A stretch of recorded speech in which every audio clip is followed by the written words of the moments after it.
강원도 평창의 한 목장. 이곳엔 양들이 삽니다. 목장을 찾은 사람들을 반갑게 맞이하는 양들. 평소 보기 힘든 동물이기에 아이들에겐 조금 낯설게 느껴질 수도 있을 텐데요. 먹이를 건네는 작은 손길엔 망설임이 없습니다. 옆에 양도 줘.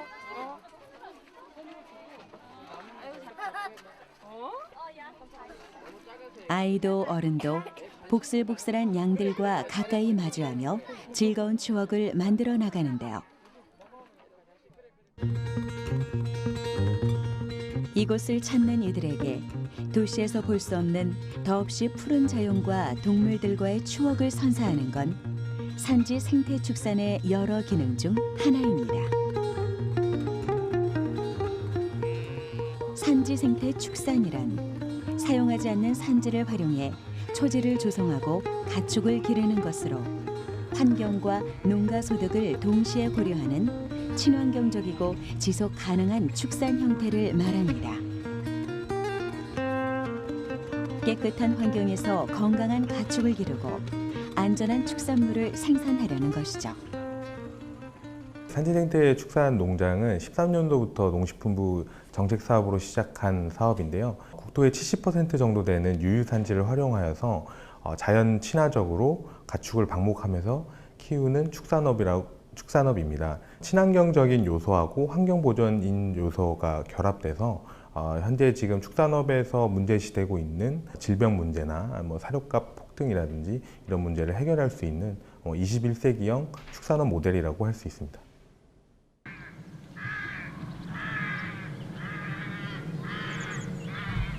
목장을 조성하기 위해선 초지가 필요합니다. 가축이 뛰어놀거나 먹이 작물을 키울 수 있는 초지 확보는 목장을 구성하는 핵심 요소라고 할 수 있죠.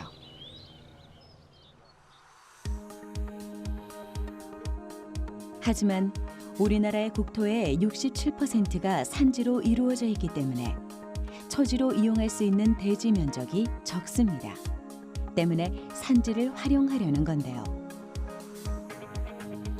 산지 생태축산의 기본 환경은 산지입니다. 산림을 간벌해 초지 공간을 확보한 다음 가축을 기르는 것이죠.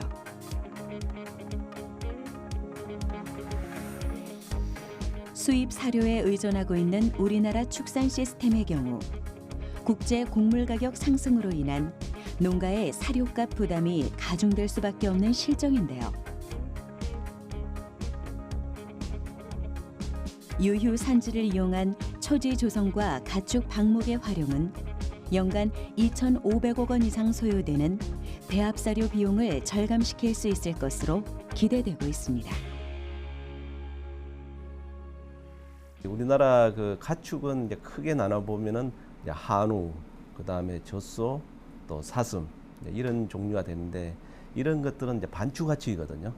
그래서 반추 가축은 풀을 먹어야 됩니다.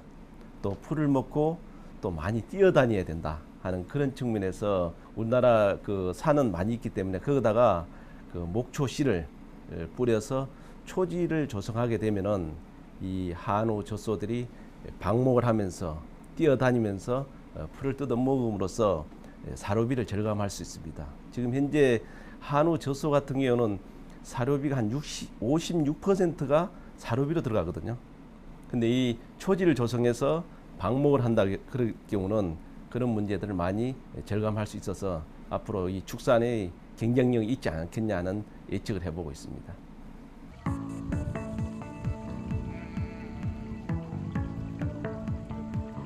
산지 생태축산은 동물 복지와도 관련이 있는데요. 소나 양, 닭, 돼지와 같은 가축도 열악한 환경이 아닌 청결하고 쾌적한 환경에서 살 권리. 동물 복지는 곧 사람과 직접적으로 연결됩니다. 배고픔과 영양불량, 불안과 스트레스, 그리고 질병으로부터 자유로운 가축에서 보다 건강한 축산물이 생산되기 때문이죠.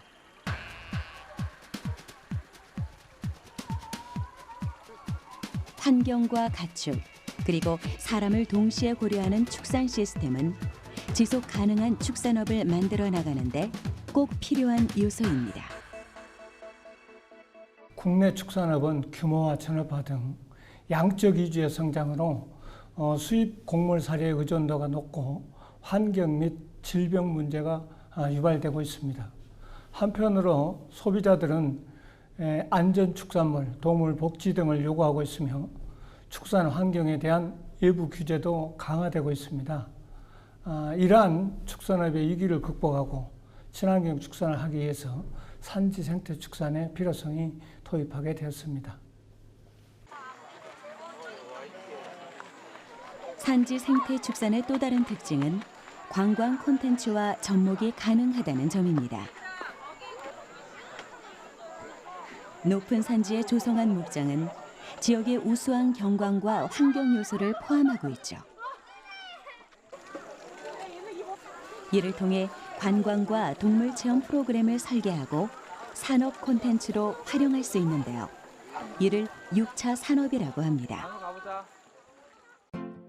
단순히 가축을 기르는 1차 산업과 가축을 통해 얻은 축산물을 가공하는 2차 산업, 그리고 축산과 관광 콘텐츠를 결합시킨 3차 산업을 종합적으로 일컬어 6차 산업이라고 하는데요.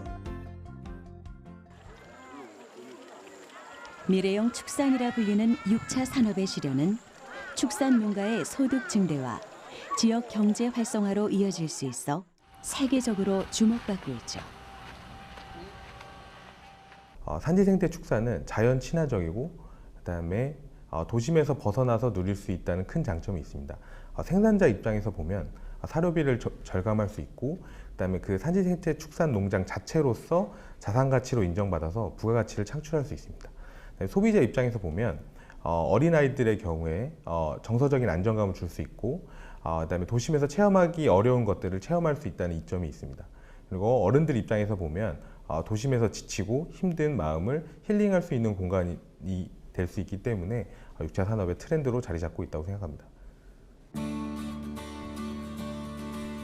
해발 고도 700m, 대관령 정상에 위치한 이 목장에선 1차 산업과 3차 산업을 접목해 산지 생태 축산을 운영하고 있습니다. 양들은 초원을 뛰어다니며 풀을 먹고 이러한 모습을 보기 위해 사람들은 목장을 찾아옵니다. 녹음 속에서 양들이 먹이를 찾고 뛰노는 모습이 어쩌면 신기해할 풍경이 아니라 자연스러운 일이어야 하지만 관광형 목장을 운영하는 이들에게 있어 이 모든 풍경은 노력과 관리의 결과물이죠. 방목 축산을 했을 경우에 이제 두 가지의 포커스를 맞추게 됩니다. 하나는 초지 관리, 하나는 이제 방목 관리가 될 텐데요. 초지는 언제든지 양들 또는 가축들이 초지에 들어갔을 때 풀을 뜯어 먹을 수 있게 신선한 그리고 잘 자란 초지를 뜯어 먹을 수 있게 적절한 시기에 비료도 주고 퇴비도 주는 그런 관리적인 체제가 필요할 테고요. 목책이 정확하게 쳐져 있어야 되죠. 목책이 잘 쳐져 있지 않은 경우에는 구역을 나누는 의미가 없어집니다. 그렇기 때문에 목책을 제대로 관리를 해야 되고요. 그리고 그에 맞는 목도, 그리고 그에 맞는 운영 시스템, 이런 날씨 관련된 운영 시스템이 필요하죠. 초지 관리는 양들에게도 목장을 찾는 관광객들에게도 요구를 맞춰야 하는 환경 조건입니다. 이를 위해선 초지가 황폐해지지 않도록 목초씨를 뿌려주고 양들이 한쪽 초지만 먹지 않게 구역을 나눠 방목합니다. 목초가 재생할 시간을 두는 것이죠. 동물에겐 신선한 초지를 제공하기 위해 관리가 필요한 반면 사람에겐 푸른 하늘과 맞닿은 초록 들판의 아름다움을 선사하기 위해 목장 운영자들은 초지 관리에 심혈을 기울입니다. 아이들이 가장 좋아하는 시간, 양들에게 먹이를 주는 체험 프로그램은 관광형 목장의 하이라이트로 사람들에게 인기 만점입니다. 산에 조성한 초지 위에서 건강하게 가축을 키우며 이를 관광 콘텐츠와 접목한 축산업은 6차 산업의 가능성을 증명하고 있죠. 이렇게 양도 가까이서 볼 수 있고 먹이도 줄 수 있는 체험이 되게 아이들에게 즐거운 추억이 될 것 같아요. 양들에게 먹이도 주고 너무 재밌었어요.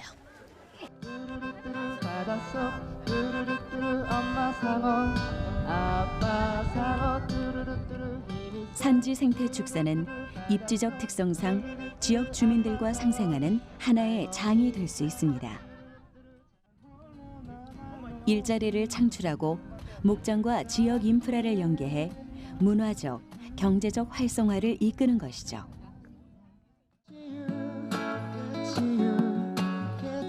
축산업이 지녀야 할 방향은 여러 가지가 있겠지만 그중 한 가지는 분명 대중의 관심을 사로잡으며 지역 문화로 파생시킬 수 있는 기능일 겁니다.